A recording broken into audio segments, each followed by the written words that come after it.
Hello everyone and I welcome you all to my channel Career Glow, and Career Glow is always happy to help you in your CTET paper 1. As you already know that कि हम लोग का science का जो EVS का summary है 5th class का वो चल रहा था। तो आज हम अपने 17 चैप्टर पे पहुंच चुके हैं जो है अक्रॉस द वॉल। इसमें आपको जेंडर सेंसिटिविटी की तरफ थोड़ा सा बताया जाएगा कि जेंडर को लेकर के कोई भी आपको भेदभाव नहीं करना चाहिए कभी भी, मतलब बॉयज़ और गर्ल्स में कोई भेदभाव नहीं करना चाहिए।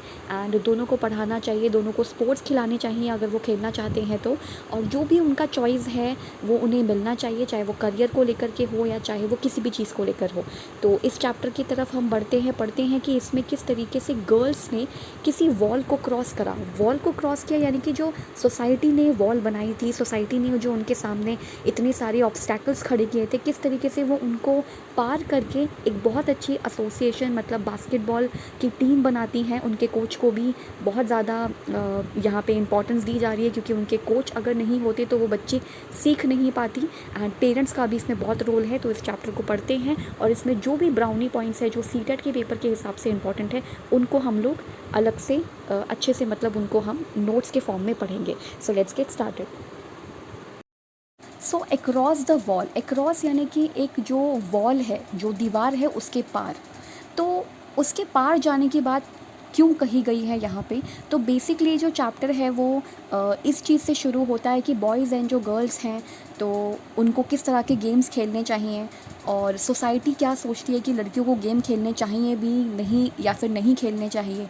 कुछ लोग कहते हैं कि बिल्कुल ही नहीं खेलना चाहिए, उनको पढ़ाई लिखाई करनी चाहिए, घर पे हाथ बटाना चाहिए और लड़कों की तरह क्यों गेम खेलने हैं। तो इस तरह की बातें लड़कियों को बोली जाती हैं कि आपको ये पर्टिकुलर स्पोर्ट या नहीं खेलना चाहिए, जो कि गलत है। तो यहाँ पे बच्चों को ये समझाने की कोशिश की जा रही है, और आप लोग के भी एग्ज़ाम्स में क्वेश्चंस आ सकते हैं कि कोई भी जो गेम है, मतलब कोई भी गेम है, कोई भी स्पोर्ट्स है, वो कोई भी खेल सकता है, चाहे वो लड़का हो चाहे वो लड़की हो, कोई भी ये गेम खेल सकता है। इसमें जेंडर को आप बीच में मत लेकर आओ, ठीक है? चाहे वो गर्ल्स की टीम हो चाहे वो बॉयज़ की टीम हो, कोई भी जो गेम है, कोई भी स्पोर्ट्स है वो आप खेल सकते हो। और गेम्स जो होते हैं वो सभी बच्चे के फिज़िकली भी उसका डेवलपमेंट करते हैं और मेंटली भी उसका डेवलपमेंट करते हैं, राइट? तो ये चीज़ें बहुत इंपॉर्टेंट है। अब यहाँ पे पढ़ते हैं कि दीवार किसने खड़ी करी लड़कियों के लिए, तो उस चीज़ को हम पढ़ेंगे। क्या सोसाइटी ने खड़ी करी है? यस, बिल्कुल। यहाँ पे यही लिखा है, सोसाइटी मेड सम वॉल्स, यानी कि सोसाइटी यानी कि समाज ने कुछ वॉल खड़ी कर दी, कुछ दीवारें खड़ी कर दी हैं, वो भी गर्ल्स के लिए। इसको हम जेंडर वॉल कहते हैं, यानी कि कुछ जो काम है वो लड़की ही करेंगे और कुछ जो स्पोर्ट्स है वो लड़के खेलेंगे लेकिन लड़कियाँ नहीं खेलेंगी। तो कुछ इस तरह की चीज़ें इस चैप्टर में हम लोग पढ़ेंगे। सो चैप्टर की शुरुआत होती है नागपाड़ा बास्केटबॉल एसोसिएशन से। सो नागपाड़ा बास्केटबॉल एसोसिएशन जो है वो एक गर्ल्स का टीम है। तो यहाँ पे कहा जा रहा है कि इस गर्ल्स की टीम ने महाराष्ट्र में, मतलब जहाँ पर ये नागपाड़ा बास्केटबॉल एसोसिएशन है, वहाँ पे अपने स्टेट का जो नाम है वो काफ़ी ऊंचा करा था, क्योंकि वहाँ पे वो जीती थी। जो गेम्स वगैरह बच्चों को खिलाते हैं तो उसमें वो जीत गए थे। तो वहाँ पर कुछ लोग थे जो उनका इंटरव्यू लेने के लिए पहुँचे। तो वो कहाँ पहुँचे? मुंबई का उन्होंने छत्रपति शिवाजी टर्मिनस स्टेशन यानी कि इस रेलवे स्टेशन से उन्होंने ट्रेन लिया। उसके बाद वो जहाँ ये लड़कियाँ खेलती थी वहाँ पर पहुँचे और उनका इंटरव्यू लिया। सो बेसिकली यहाँ पे मैंने मुंबई का छत्रपति शिवाजी टर्मिनस स्टेशन इसलिए लिया क्योंकि ये बहुत इंपॉर्टेंट और बहुत बड़ा रेलवे स्टेशन है, तो इसके बारे में आपको पढ़ना चाहिए। इसके अलावा यहाँ पे मैंने जेंडर वॉल को भी टिक किया हुआ है, क्योंकि ये वर्ड बहुत ज़्यादा इंपॉर्टेंट है कि हम जो जेंडर से बनी हुई दीवारें होती हैं वो खड़ी कर देते हैं कि ये पर्टिकुलर काम लड़कियां करेंगी और ये पर्टिकुलर काम जो है वो लड़के करेंगे, बल्कि आज हमें उनको इक्वालिटी की तरफ लेके जाना चाहिए।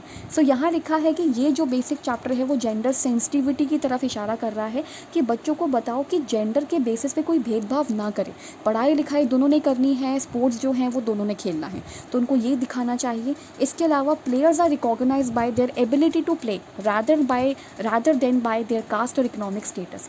जो प्लेयर होता है, जो खिलाड़ी होता है, वो जाना जाता है अपनी एबिलिटी के द्वारा कि ये उनके अंदर एबिलिटी है खेल खेलने की, ना कि ना उनके कास्ट और इकोनॉमिक स्टेटस के द्वारा कि मतलब ये इस कास्ट का है तो इन्हें खेलने ना दिया जाए, ये इस पुअर बैकग्राउंड से बिलोंग करता है तो इसे ना खेलने दिया जाए।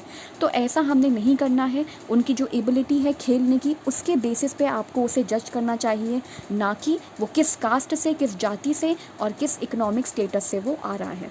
नाउ सिमिलर गेम्स होने चाहिए बॉयज़ एंड गर्ल्स के लिए। आप उन्हें इक्वल अपॉर्चुनिटी दो फॉर ऑल वाइल प्लेइंग। जब भी वो गेम या कोई खेल खेल रहे हों तो उनको इक्वल अपॉर्चुनिटी मिलनी चाहिए। इसके अलावा ये जो पॉइंट है ये मैंने एनसीईआरटी के जो क्वेश्चंस है वहाँ से निकाला है। वहाँ पे पूछा गया था कि प्लेयर्स आर रिकॉग्नाइज्ड बाय, नहीं ये क्वेश्चन नहीं, क्वेश्चन है यहाँ से शुरू है, have you heard of any women player, क्या आपने किसी महिला खिलाड़ी के बारे में सुना है, क्या आप उनका नाम बता सकते हो, और प्लस ये भी कि वो क्या गेम्स खेलती हैं।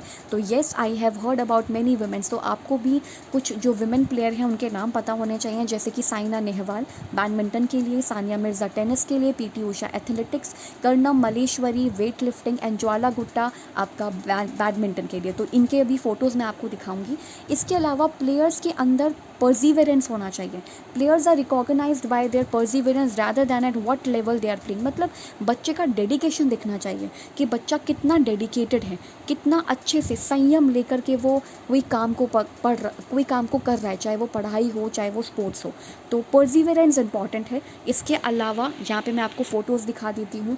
ये कुछ फ़ोटोज़ हैं जितने भी प्लेयर्स के मैंने नाम लिए, जैसे कि साइना नेहवाल, उसके बाद ये ज्वाला गुट्टा हैं, ये कर्णम मालेश्वरी हैं, इसके अलावा ये पीटी उषा हैं, ये सानिया मिर्ज़ा हैं। तो ये सारी जो विमेन प्लेयर्स हैं इनके बारे में आपको पता होना चाहिए। इसके अलावा एक टीम कैसे बनती है, सो इन अ टीम, ये चीज़ तो हमने पढ़ ली थी बहुत अच्छे से, राइट। अब यहाँ पर है कि एक टीम में क्या होना चाहिए, तो एक टीम में कॉर्पोरेशन होना चाहिए, यूनिटी होनी चाहिए, स्ट्रेंथ होनी चाहिए। यानी कि एक टीम के अंदर कॉर्पोरेशन होना चाहिए एक दूसरे को लेकर, एक टीम के अंदर यूनिटी यानी कि एकता होनी चाहिए, स्ट्रेंथ होनी चाहिए। एंड इसके अलावा इफ़ अ चाइल्ड प्लेज और participate at a school level, अगर बच्चा फुल डिवोशन के साथ, मतलब फुल डिवोशन का मतलब है कि फुल डेडिकेशन के साथ अगर बच्चा स्कूल लेवल में मतलब किसी चीज़ में पार्टिसिपेट करता है, that should be the real achievement. वो रियल अचीवमेंट होनी चाहिए कि बच्चे ने उसमें पार्टिसिपेट करा। ये इंपॉर्टेंट नहीं है कि उसको क्या पोजीशन मिलता है या कौन से पोजीशन पे या कौन से जो लेवल है उस पर वो आता है। इनफैक्ट रैंकिंग और अनहेल्दी कॉम्पिटिशन को हमेशा जितना हो सके अवॉइड करो, और बच्चे ने अगर पार्टिसिपेट करा है तो भी आप उसको प्रेज़ करो, ये ज़्यादा इंपॉर्टेंट है। एंड इसके अलावा क्वेश्चन ये भी एनसीईआरटी का क्वेश्चन है कि वुमेन्स जो हैं उन्हें अलग अलग फील्ड में, अलग अलग एरियाज़ में रिकॉग्निशन मिल रहा है स्पोर्ट्स के अलावा। तो क्या आप कुछ ऐसे एग्जांपल्स दे सकते हो जिसमें वुमेन जो हैं वो अच्छा कर रही हैं। तो जैसे किरण बेदी पुलिस ऑफिसर, कल्पना चावला आपका astronaut, Indira Gandhi first women prime minister of India, Pratibha Patil first women president of India, Bachendri Pal जिनके बारे में हम अपयुगों वाले चैप्टर में बहुत अच्छे से पढ़ चुके हैं, first Indian women to climb the Mount Everest. And now what do you understand by gender bias. तो जेंडर बायस का मतलब होता है जब आप एक पर्टिकुलर जेंडर के लिए यानी कि बॉय और गर्ल के लिए आप बहुत ज़्यादा बायस हो, उन्हीं के बारे में सोच रहे हो। सो जेंडर बायस मीन्स जब आप डिफरेंशियल ट्रीटमेंट कर रहे हो बॉयज़ के लिए और गर्ल्स के लिए, मतलब जैसे बॉयज़ को बहुत ज़्यादा इंपॉर्टेंस दे रहे हो और गर्ल्स को कम, तो इसे जेंडर बायसनेस कहते हैं। और in many families in India girls are not allowed to even study, उनको पढ़ने भी नहीं दिया जाता, उनको खेलने भी नहीं दिया जाता, उनको करियर का चॉइस भी नहीं मिलता। Then physical activity is equally important for both girls and boys. तो फिज़िकली एक्टिविटी सबके लिए इंपॉर्टेंट है, चाहे वो लड़का हो चाहे लड़की हो। Playing different kinds of games helps in proper physical and mental development होता है बच्चे का। And both girls and boys need proper physical and mental development, दोनों को ही प्रॉपर जो फिजिकल मेंटल डेवलपमेंट है चाहिए, इसलिए गेम्स जो हैं वो सबके लिए इंपॉर्टेंट है, स्पोर्ट्स सबके लिए ज़रूरी है। सो ये था इस पर्टिकुलर पैराग्राफ में। Then Arjun Award. The Arjun Award officially known as Arjun Awards for outstanding performance in sports and games. तो ये अर्जुन अवार्ड उनको मिलता है जो कि बहुत आउटस्टैंडिंगली परफॉर्म करते हैं किसी भी स्पोर्ट्स या गेम में। Is the sports honour of Republic of India. The award is named after Arjuna a character, means Arjun जो महाभारत में, जो कि एक संस्कृत एपिक है, मतलब बहुत बड़ा एक महाकाव्य है महाभारत, जो कि पुराना प्राचीन भारत का एक पार्ट है, तो उसमें कैरेक्टर था अर्जुन, उसी के नाम पर ये अवार्ड जो है वो रखा गया है। सो यही आपका चैप्टर था आज का, जो था अक्रॉस द वॉल, कि किस तरीके से लड़कियाँ वो जो वॉल थी, जो जेंडर वॉल थी, उसको पार करके वो पहुंच जाती हैं। एंड यहाँ पे प्लेयर्स को उनकी एबिलिटी के हिसाब से पहचाना जाना चाहिए, ना कि कास्ट और इकोनॉमिक स्टेटस के बेसिस पे। और ऐसी बहुत सारी वुमेन प्लेयर्स हैं जिनके नाम आपको पता होने चाहिए। इसके अलावा आपके टीम में कोऑपरेशन, यूनिटी, स्ट्रेंथ, ये सारी चीज़ें होनी चाहिए। और सबसे इम्पॉर्टेंट ये है कि बच्चा पार्टिसिपेट कर रहा है। This is one of the important thing, this is the real achievement, यही रियल अचीवमेंट है। और आप जितना हो सके अनहेल्दी कंपटीशन को अवॉइड करिए। इसके अलावा वुमेंस जो हैं स्पोर्ट्स के अलावा भी बाकी सब फील्ड में उनको महारत हासिल हो रही है, रिकॉग्निशन मिल रहा है। एंड जेंडर बायस हम पढ़ लिया है, हमने पढ़ लिया है कि किसी एक पर्टिकुलर जेंडर के बेसिस पे सारे मतलब उनको ज़्यादा इंपॉर्टेंस देना, मतलब पार्शियलिटी करना, एक तरीके से वो जेंडर बायस है। मतलब कि एक को ही सुपीरियर मानना और दूसरे को इन्फीरियर, डिफरेंशियल ट्रीटमेंट करना, तो वो है ये। एंड फिजिकल एक्टिविटी बहुत ज़्यादा इंपॉर्टेंट होती है दोनों बच्चों के लिए, चाहे वो बॉयज़ हो चाहे गर्ल्स हो। सो चैप्टर हो चुका है फिनिश, और आप अपने हिसाब से ये सारी चीज़ें कर सकते हैं। Keep learning and keep discerning and keep watching my videos. Thank you so much.